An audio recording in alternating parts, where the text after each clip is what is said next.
Hello and shalom everyone. मैं sister श्रुति प्रभु में आप सभी को एक बार फिर से स्वागत करती हूँ। प्रभु की महिमा हो। प्रभु का हम धन्यवाद करते हैं कि परमेश्वर ने हमें एक और दिन दिया कि हम उसकी महिमा कर पाए।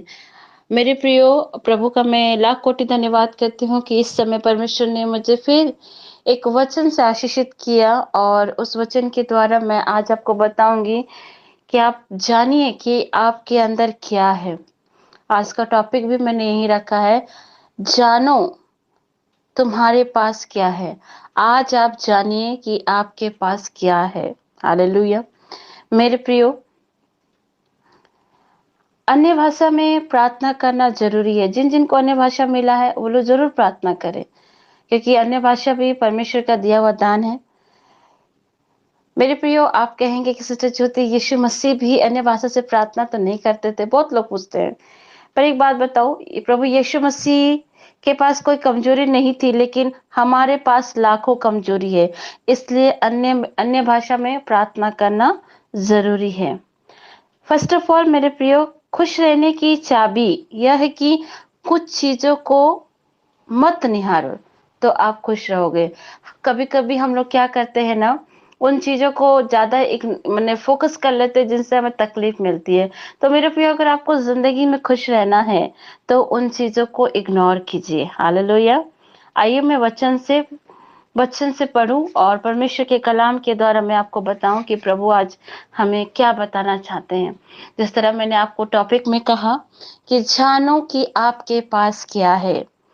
दूसरा राजा अध्याय 4 के 1 में लिखता है, भविष्यवक्ताओं के चेलों की पत्नियों में से एक स्त्री ने एलिशा की दुहाई देकर कहा, तेरा दास मेरा पति मर गया है और तू जानता है कि वह यहोवा का भय मानने वाला था, पर जिसका वह कर्जदार था वह आया है कि मेरे दोनों पुत्रों को अपना दास बना ले ले लिया जाए। एलिशा ने उससे पूछा, मैं तेरे लिए क्या करूं? मुझे बता कि तेरे घर में क्या है। उसने कहा, तेरी दासी के घर में एक हांडी तेल को छोड़ और कुछ नहीं है। उसने कहा, तू बाहर जाकर अपनी सभी पड़ोसिन से खाली बर्तन मांग ले और थोड़ा बर्तन ना लाना। फिर तू अपने बेटों समेत अपने घर में जा और द्वार बंद करके उन सब बर्तनों में तेल उड़ेल देना और जो भी भर जाए उन्हें अलग रखना। तब वह उसके पास से चली गई और अपने बेटों समेत अपने घर जाकर द्वार बंद किया। तब वे तो उसके पास बर्तन लाते गए और वह उड़ेलती गई।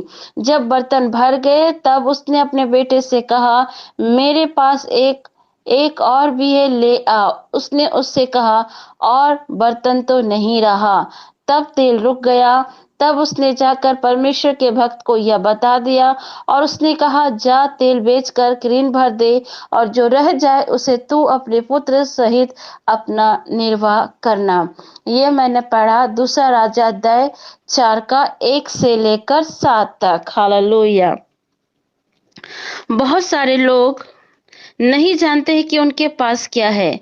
एक जगह यह भी लिखा गया है, जो तुझ में, बाइबल में एक जगह, जो तुझ में है वो सबसे महान है, इस संसार से भी महान है। बाइबल इसलिए बोलती है कि मसीह महान है कि बहुत बहुत बार लोग बाइबल का ज्ञान तो बहुत रखते हैं मेरे प्रियो, पर पवित्र आत्मा का ज्ञान नहीं रखते हैं। जब यीशु मसीह उठा लिया जाने पर था, तब उसने भी कहा था कि तुम्हारे पास एक सहायक आएगा, पवित्र आत्मा। जब एलिशा ने एलिया से सामर्थ मांगा, जब एलिया उठा लिया जा रहा था, तो एलिशा पवित्र आत्मा का दुगना सामर्थ को मांग रहा था। तब एलिया भी उसे बोला कि तुमने बहुत कठिन चीज को मांग लिया है। जब लाल समुंदर भी दो भाग हुआ था मेरे प्रियो, और उसमें यहोवा ने एक पुरवाई चलाई थी और वो समुद्र एक हो गया था, तो ये पुरवाई भी पवित्र आत्मा ही थी मेरे प्रियो। हालेलुया। आज यहाँ देखा जाए कि लोगों के पास बाइबल का नॉलेज तो बहुत है। आज लोग बाइबल, आप किसी से भी पूछोगे ना कि बाइबल का ये वचन कहाँ है, तो तुरंत वो लोग बताएंगे यहाँ है वहां है। लेकिन पवित्र आत्मा के बारे अभी तक भी वो ट्रिनिटी परमेश्वर के थर्ड पर्सन को अभी भी पूरी तरह से नहीं जान पाए। हालेलुया। आज लोगों का डिस्टर्ब होने का कारण यह भी है कि वो ट्रिनिटी के उन थर्ड पर्सन होली स्पिरिट के बारे नहीं जानते हैं। बहुत लोग नहीं जानते हैं। बाइबल मुकद्दस यहाँ पर बात करती है, यहाँ एक स्त्री है जिसका पति उनको बहुत ही बुरा कंडीशन पर छोड़कर चला गया। एलिशा में हम लोग पढ़ते हैं दूसरा अध्याय में कि एक स्त्री जिसका पति मर गया और उस स्त्री को बहुत बुरे कंडीशन पर छोड़ गया, उसकी मृत्यु हो गई। वो लोग कर्जे में थे और कर्जा इन लोगों के पीछे छोड़कर चला गया। बाइबल ये डिस्क्राइब नहीं करती कि मतलब उस व्यक्ति की मृत्यु किससे कैसे हुई थी, पर एक बात बाइबल जरूर बताती कि वो व्यक्ति परमेश्वर का भय मानता था। हालेलुया। बाइबल ये नहीं बता रही कि वो व्यक्ति किस तरह मर गया, लेकिन बाइबल ये हमें जरूर बता रही है कि वो व्यक्ति परमेश्वर का भय मानता था। आज लोगों के पास विजडम क्यों नहीं है, बुद्धि क्यों नहीं है? ज्ञान तो बहुत है। आप किसी से भी पूछ लोगे ना, ये वचन कहाँ लिखा है कि धन्य है वे जो मन के दीन है, तुरंत बोल देंगे मत्ती के 5 अध्याय में लिखा हुआ है। लेकिन उनमें परमेश्वर की बुद्धि नहीं। ज्ञान पढ़ने से मिलता है, बुद्धि परमेश्वर के भय मानने से मिलता है मेरे प्रियो। हालेलुया। नीति वचन में भी लिखा है कि परमेश्वर का जो भय मानते हैं, बुद्धि का आरंभ वहीं से होता है। आज लोगों के पास विजडम है ही नहीं, ज्ञान है पर बुद्धि क्या चीज होती है उनको वो जान ही नहीं पाते हैं, क्योंकि उन लोगों के पास फियर ऑफ गॉड है ही नहीं। क्योंकि वो लोग ऐसे लोगों की संगति में रहना नहीं चाहते हैं जो परमेश्वर के भय में चलते हैं। आपके जीवन में भी आप ऐसे लोगों को देखे होंगे मेरे प्रियो, है ना? बहुत लोगों के पास ज्ञान तो बहुत है। आप किसी से भी, मैं ऐसे बहुत से भाई बहनों को जानती हूँ, अगर किसी वचन के बारे में पूछो तो इतने नॉलेज, इतने ज्ञान से डिस्कस कर देंगे, लेकिन उस अर्थ का क्या, इस अर्थ का क्या पूछने लगेंगे। लेकिन ज्यादा ज्ञान भी ना मनुष्य को दुख देता है। पवित्र आत्मा जो आपको सिखाएगा वो आपके जीवन में एक रिवील लाता है। लेकिन आज लोग उस त्रिनिटी परमेश्वर यानी होली स्पिरिट को उतनी रूह, उतनी सच्चाई से खोजते भी नहीं है और जानना भी नहीं चाहते, है ना? लेकिन मेरे प्रियो, ज्ञान से कुछ नहीं हो सकता है, क्योंकि एक जगह बाइबल लिखता है कि जो ज्यादा ज्ञान रखते हैं उनके जीवन में दुख भी बहुत आता है ना? ज्यादा ज्ञान इंसान को दुखी कर देता है। आज बहुत से लोग व्यर्थ बातों में पढ़ करके व्यर्थ सी बातों में इन्वॉल्व हो जाते हैं, और बहुत सारे लोग जो परमेश्वर की रूह और सच्चाई से इबादत करते हैं उनकी संगति में तो रहना ही नहीं चाहते हैं। अगर आप वैसे लोगों के पास जाओगे ना तो उन लोगों को बोल देगा यार ये लोग मतलब प्रार्थना तो करते, घमंडी एटीट्यूड इस तरह की बात करेंगे, लेकिन उस पवित्र आत्मा को एक बार भी चखने की कोशिश नहीं करते मेरे प्रियो, है ना? मेरे प्रियो, आज जो मैं आपसे बात करने जा रही हूँ कि जानिए आज आपके पास क्या है, इस बात को समझना है। यहाँ पर देखिए, मैं पवित्र आत्मा के बारे में परमेश्वर ने मुझे जितना सिखाया, जितना मैंने प्रभु से सीखा, आज उसी अनुभव से मैं आज आप लोग से बात कर रही हूँ कि आज आपको भी जानना है कि आपके पास क्या है। हम देख रहे हैं कि इस स्त्री का पति मर गया है, और ये इसका पति जो जिससे कर्जा लिया लिया था वो आया, बोलता है अगर तुम कर्जा नहीं दोगे तो तेरे बेटे को ले जाऊंगा।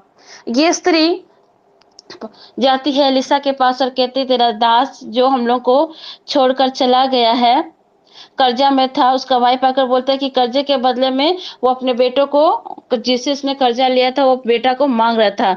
अब ये स्त्री क्या करती है, सीधे प्रभु के दास के पास जाती है जो संसार से नहीं, धन दौलत, संसार के पीछे नहीं चलता है, धन दौलत के पीछे नहीं चलता है, ना पैसों के बारे सोचता, सीधे वो किससे संबंध रखता था, वो परमेश्वर से संबंध रखता था।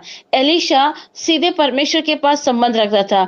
अब हुआ क्या कि यहाँ पर देखिए स्त्री का प्रॉब्लम क्या है और वो सॉल्यूशंस क्या दे रहा है। स्त्री का प्रॉब्लम है कि वो कर्जे में डूबी हुई और वो पैसा पे नहीं कर सकती, पर एलिशा उससे क्या पूछता, देखिए प्रॉब्लम क्या है, और एलिशा उससे पूछता क्या कि तेरे पास क्या है। वो क्या कहती है, एक जार है उसमें थोड़ा सा तेल है। तब एलिशा उससे क्या कहता, जा और लोगों के पास से और भी ढेर सारा बर्तन लेकर आओ, और बर्तन लेकर और उसमें थोड़ा थोड़ा तेल डालो, और तेल डालने के लिए एलिशा उसको कहता है। लेकिन अगर आप देखो उस जगह मैं और आप होती, यहाँ आज के लोग होते, और हम यही सेम समस्या जो स्त्री के साथ घटी थी, वो सेम समस्या अगर हम एलिशा के पास लेके जाते हैं ना मेरे प्रियो, तो और एलिशा हमें अभी वही चीज कहता कि जाओ और ऐसा करो, तो आप क्या कहते? सेम चीज में आप क्या कहते हैं? टेल मी, आप क्या कहते हैं? आप यही कहते हैं ना, बर्तन नहीं चाहिए।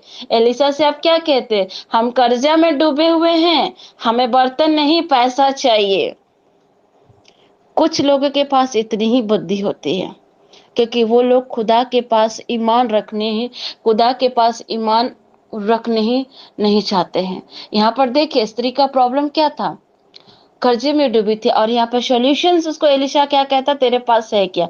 आज वही चीज हमारे साथ होता, हम क्या बोलते हैं, हमें बर्तन नहीं चाहिए, हमें पैसा चाहिए। वाकई यही बात होता। लेकिन यहाँ पर देखिए स्त्री को एलिशा ने क्या उत्तर दिया। कुछ लोगों, क्या कहूँ, बाइबल में लिखा है कि अधिक जो बुद्धि है ना वो इंसान को दुख देता है, अधिक ज्ञान भी इंसान को बहुत तकलीफ देता है। शैतान ने इंसान को ज्ञान के वृक्ष तो फेर दिया। जब ये बहन से भी शैतान, आप उत्पत्ति की किताब में पढ़ोगे कि शैतान ने मनुष्य को ज्ञान के वृक्ष की ओर फेरा था।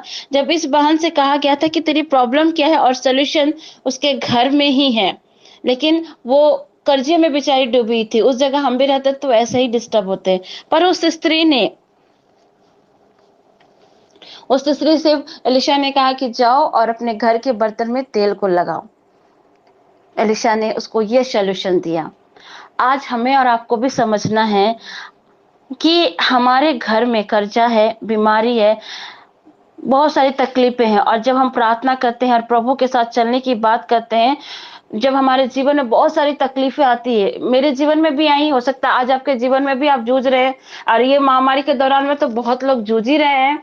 आज आपके जीवन पे, आपके घर पे कर्जा है, समस्या है, बीमारी है, तकलीफ है, और इस समय पर भी जब आप प्रार्थनाएं करते हैं, प्रभु के साथ चलने की बात करते हैं, तो बहुत लोग आपको उस समय, बहुत बहुत सारे लोग क्या कहेंगे, तुम्हारे घर में तकलीफ है, तुम्हारा आदमी बीमार है, तुम्हारा कर्जा है, और तुम प्रार्थना करने की बात करते हो, आपके मनोबल को तोड़ देते हैं। बहुत लोग बोलते हैं कि बहन तेरे घर में ये सब तकलीफ है और तुम प्रार्थना करने की बोल रही हो।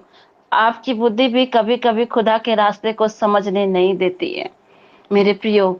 लेकिन इन परिस्थितियों में जब आपके जीवन में कठिन हालात हैं, आपके रिश्ते, आपके संबंध खराब है, आपके बच्चे नहीं सुन रहे, पति पत्नी का नहीं बनता है, घर में कर्जा है, दुख है, तकलीफ है, इस समय पर भी आप प्रभु के साथ चलते हैं और प्रभु के पीछे चलना चाहोगे और प्रभु के साथ संबंध बनाए रखोगे, तो जीवन में आशीष पाओगे। पर कभी कभी ऐसे समस्याओं पर आपको ऐसे लोग मिल जाते हैं जो आपको मनोबल को तोड़ देता है, और कभी कभी आपकी बुद्धि बिना परमेश्वर के रास्तों पर चलने से इनकार कर देती है। ये स्त्री ने, यहाँ पर देखिए, स्त्री ने अपने दोनों बेटों से कहा कि जाके जार लेकर आओ और बर्तन लेकर आओ, पर यहाँ एक बेटे ने क्या कन्फ्यूज किया कि अब और नहीं है। इन्होंने बर्तन में थोड़ा थोड़ा तेल डालना शुरू किया था, इतना तेल भर गया कि पूछो मत। कि एलिशा ने इन्हें क्या कहा, जाकर इन्हें बेचो और अपना कर्जा को समाप्त करो। बहुत बार बहुत लोग प्रार्थना के दौरान में भी प्रार्थना तो करते हैं, लेकिन कुछ देरी बाद नेगेटिव बात को ही कंसीव कर लेते हैं, अपनी जुबान से कन्फ्यूज करते हैं, लेकिन ऐसा नहीं करना चाहिए। यहाँ पर इसका बेटा ने भी वही कन्फ्यूज किया कि और बर्तन नहीं है, तो तेल वहां पर रुक गया। और आप जानते हैं ये वचन आज हमें सिखाता है, जब कि वो स्त्री का पूरा तेल भर गया, वो स्त्री जाकर एलिशा को बोलती, तो एलिशा क्या कहता है कि जाओ इस तेल को बेचो और अपना कर्जा चुकाओ, और बाकी जो कुछ बचेगा उसे अपने बेटों के साथ निर्वाह करना, है ना। परमेश्वर का वचन में हम यही पढ़ते हैं मेरे प्रियो। यहाँ पे देखिए, बेचकर अपना कर्जा चुकाने की बात करता है। अब बताइए सॉल्यूशन इसके अंदर ही था या बाहर था? अंदर ही था ना मेरे प्रियो। इसके घर में जो थोड़ा सा तेल था, उस तेल से प्रभु ने ऐसा मिरेकल किया कि इसका सब बर्तन भर गया, और कर्जा चुकाने के लिए भी प्रभु ने रास्ता को खोल दिया, और साथ ही घर का निर्वाह करने के लिए भी रास्ता को प्रभु ने खोल दिया। सॉल्यूशन इसके बाहर नहीं बल्कि इसके अंदर ही था, है ना मेरे प्रियो। याद रखिए, आप हर चीज का जवाब जो ऊपर से चाहते हो वो, लेकिन हर चीज का आंसर आपके अंदर ही है, और हर चीज का आंसर जो आपको मिल सकता है वो है पवित्र आत्मा के थ्रू। ये बहन के ऊपर कर्जा था और एलीशा इसके लिए प्रार्थना नहीं कर रहा था, बल्कि उसको बताया कि इसका उपाय उसके ही पास है। ये था पुराना नियम की बातें मेरे प्रियो। इस बहन के पास प्रॉब्लम था और एलीशा ने इसको सॉल्यूशन दिया, ना कि उस समय उसके लिए प्रार्थना किया, बल्कि उसको सॉल्यूशन दिया। और सॉल्यूशन देने के बाद में एलीशा ने बोला जाओ और अपना कर्जा को चुकाओ। आज ये था पुराने नियम की बातों से मैं आपको बता रही थी। आज हमारे अंदर जो हमारे इनर अंदर में जो प्रॉब्लम है, उन प्रॉब्लमों को सॉल्यूशंस को हम किसी बाहरी के बाहर बाहर के चीजों से ठीक नहीं कर सकते, किसी के द्वारा ठीक नहीं कर सकते। उन चीजों को ठीक करना अगर हम चाहेंगे तो वो है प्रार्थना और पवित्र आत्मा की बात को सुनकर, क्योंकि सॉल्यूशन आपके बाहर नहीं बल्कि आपके अंदर ही है। इसलिए मैंने आज का टॉपिक चुना कि जानो कि तुम्हारे पास क्या है। आज बहुत सारे लोग छोटी छोटी बातों में बहुत जल्दी डिस्टर्ब हो जाते हैं। कोई कुछ बोल देता है, उस बात को माइंड कर लेते हैं और डिस्टर्ब हो जाते हैं। हालांकि ये चीज मेरे साथ भी हुई है, ऐसे नहीं है कि सिस्टर ज्योति के साथ नहीं होती है। मेरे साथ भी जब मैं प्रभु में बढ़ रही थी, प्रभु में आगे चल रही थी, तो बहुत लोग मेरे पीछे नेगेटिव बातें कहते थे, बहुत लोग बहुत तरह की चीजें कहते थे और मैं उन चीजों से डिस्टर्ब हो जाती थी। पर जब मैंने प्रभु के एक खादिम, प्रभु के दास भाई सुरेश प्रेमानी से जब मैंने परमेश्वर के वचन को सुना था, तब मैंने जाना अरे मैं इन चीजों से क्यों डिस्टर्ब हो रही हूँ, कि जब जब मेरे अंदर ही इसका सॉल्यूशन है तो मैं दूसरे की बातों से क्यों डिस्टर्ब हूं। इसलिए आज मैंने ये टॉपिक दिया आपके सामने कि जानिए आज आपके अंदर भी क्या है। दूसरों की बातों से आप नेगेटिव अपने को दुखी ना करें, नेगेटिविटी को अंदर ना ले। आज हो सकता है आपके घर में आपके रिश्ते सही नहीं है, बिजनेस सही नहीं चल रहा, कुछ भी प्रॉब्लम क्यों ना हो, लड़ाइयां हो रही, अशांति है, महामारी में आपका परिवार जूझा हुआ, इन सब चीजों को आप एक ही तरह से सॉल्यूशंस आपको मिल सकता है। आपके अंदर में जो पवित्र आत्मा है, वो जो पिता पुत्र पवित्र आत्मा ट्रिनिटी परमेश्वर में जो हमारा थर्ड पर्सन है, होली स्पिरिट, वही उसी से आप प्रार्थना करो, उसकी गाइडेंस से आप आगे बढ़ सकते हो। क्योंकि आज का सॉल्यूशन, आज आपके अंदर वही पवित्र आत्मा आपको सिखाएगा, प्रार्थना करना भी सिखाएगा, आपकी अगुवाई करना भी सिखाएगा, और आपकी जो समस्या है उससे भी आपको निकलने के लिए पवित्र आत्मा प्रभु कृष्ण सिखाएंगे। क्योंकि स्वयं प्रभु यीशु मसीह जब इस संसार को छोड़ने वाले थे, उस समय प्रभु ने कहा था कि मैं जाता हूं लेकिन मैं एक सहायक भेजूंगा जो तुम्हें हर समय तेरे साथ रहेगा और तेरी मदद करेगा, और वो सहायक है पवित्र आत्मा। मेरे प्रियो, आप सिर्फ बाहर के प्रॉब्लम को ठीक करने में लगे रहते हैं। कहने का मतलब है आपके घर में प्रॉब्लम, ये होना चाहिए, वो होना चाहिए। आप सोचते, बहुत सारे भाई बहन सोचते हैं मेरे घर में ये नहीं है, वो नहीं है, ये सब होना चाहिए, वो सब। आप सिर्फ बाहर के प्रॉब्लम को ठीक कर रहे हैं, अंदर के प्रॉब्लम को ठीक करना जरूरी है। संसार की चीजें यहीं ठहर जाएंगी, यहीं पे सब चीजें खत्म हो जाएंगी, लेकिन आपके अंदर जो पवित्र आत्मा है उसको जानो, उससे प्रार्थना करो, उसकी भरपूरी को रखो। जब आप उसकी भरपूरी को रखोगे तो आप हर प्रॉब्लम से, हर समस्या से आप निजात पा सकते हो और हर चीज को आप फेस कर सकते हो मेरे प्रियो। हालेलुया। हमारा प्रॉब्लम बाहर नहीं है, हमारा प्रॉब्लम इनसाइड है। और सबसे बड़ी प्रॉब्लम क्या है मेरे प्रियो, जानना चाहते हैं कि ये मेरी प्रॉब्लम है कि हम बहुत जल्दी डिस्टर्ब हो जाते हैं। आप कितना भी छुपाओ, आपके साथ होता ही है। क्योंकि जब सिस्टर ज्योति के साथ हुआ है तो निश्चय आप में से बहुत सारे भाई बहन के साथ होगा। प्रॉब्लम बाहर नहीं, इनसाइड ही है। आप कितना भी छुपाने की कोशिश करना है कि छोटी सी बात में आप भी डिस्टर्ब होते ही हैं। डिस्टर्ब जो हो रहे हो मेरे प्रियो, कहीं ना कहीं आप किसकी बात को सुनते हो? आप सबसे ज्यादा अपनी फीलिंग, अपने दिल की बात को सुनकर दुखी हो जाते हो। Don't follow your heart.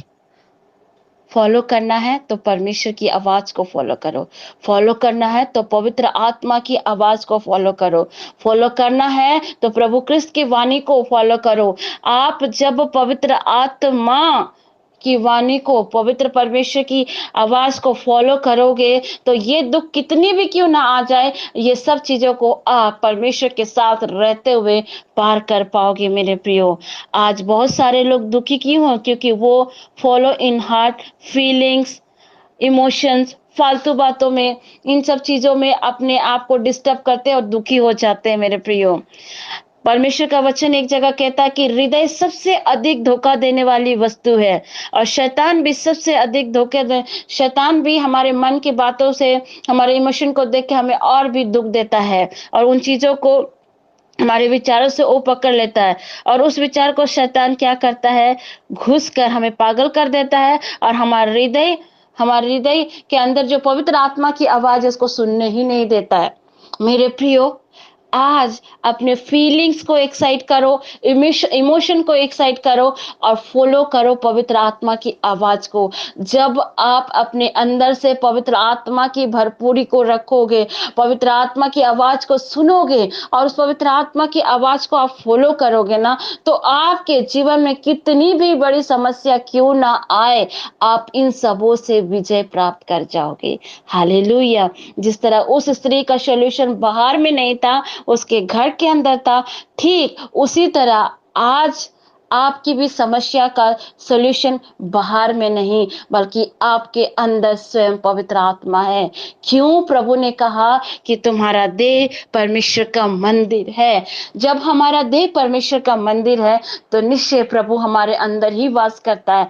आज मैं सिस्टर ज्योति इस वचन से आपको एनकरेज करती हूँ कि संसार के चीजों के पीछे ना भागे, इमोशंस के पीछे ना भागे, अपने दिल की बातों को इतने ज्यादा इंपॉर्टेंट ना दे बल्कि पवित्र आत्मा की बातों को इंपॉर्टेंट दे, पवित्र आत्मा की आवाज को सुने। और जब आप पवित्र आत्मा की आवाज को सुनोगे तो आपके जीवन में कितनी भी बड़ी समस्या क्यों ना हो, कितनी भी बड़ी प्रॉब्लम क्यों ना हो, वो प्रॉब्लम से आप निकल जाओगे। क्योंकि मैं और आप जानते हैं जब हमारे जीवन में परेशानी या दुख तकलीफ आती है तो वो हमेशा के लिए नहीं रहती है। परमेश्वर हमें उतना दुख कभी नहीं देता है जो हम बर्दाश्त ना कर सके। इन समस्याओं से निकलने के लिए भी परमेश्वर ही हमें ताकत और सामर्थ देता है। मेरे प्रियो, आज आपको निर्णय लेना है कि आप पवित्र आत्मा की बातों को फॉलो करोगे या संसार के पीछे चलकर अपने इमोशन, अपने फीलिंग्स को ही इंपॉर्टेंट दोगे। आज आपको जानना है कि आपके अंदर क्या है। आज आप जानिए कि परमेश्वर पवित्र आत्मा का मंदिर आप हैं और आपके अंदर पवित्र आत्मा बसता है और उसी पवित्र आत्मा की बातों को सुनकर आपको आगे चलना है। आज आप जानते हैं कि बहुत बहुत से ऐसे क्रिटिकल कंडीशन में प्रभु ने प्रार्थना के द्वारा हमें जीवन दिया, हमारे घर की स्थिति को ठीक किया। आप सब जानते हैं कि हमारा प्रभु यीशु मसीह के द्वारा हमने जीवन को पाया है, पापों की क्षमा को पाया है। तो वही परमेश्वर जो हमें क्षमा कर सकता है, हमें जीवन दे सकता है, तो क्या वो हमारे हालातों को ठीक नहीं कर सकता है? सोचिए जरा, आपके जीवन में हर एक कठिन परिस्थिति को किसने बदला? आपके दुख के समय में परमेश्वर ने आपको सांत्वना दी। हो सकता है आप बोलेंगे सिस्टर ज्योति इस समय हम जो महामारी से जूझ रहे, इस महामारी में भी परमेश्वर ने आपकी रक्षा करी है, इस महामारी में भी परमेश्वर ने आपकी सुधि ली है। तो आज आप किसकी किसकी ओर फॉलो करोगे? आज आप जानिए कि आपके पास क्या है। मेरे प्रियो, पवित्र आत्मा आपके पास है, बस इसकी भरपूरी को रखिए और जीवन में हर परिस्थिति से आप विजय को प्राप्त करेंगे। परमेश्वर वचन के द्वारा आप सभी भाई बहनों को बहुत आयत की आशीष थे। जय मसीह की। Praise the Lord.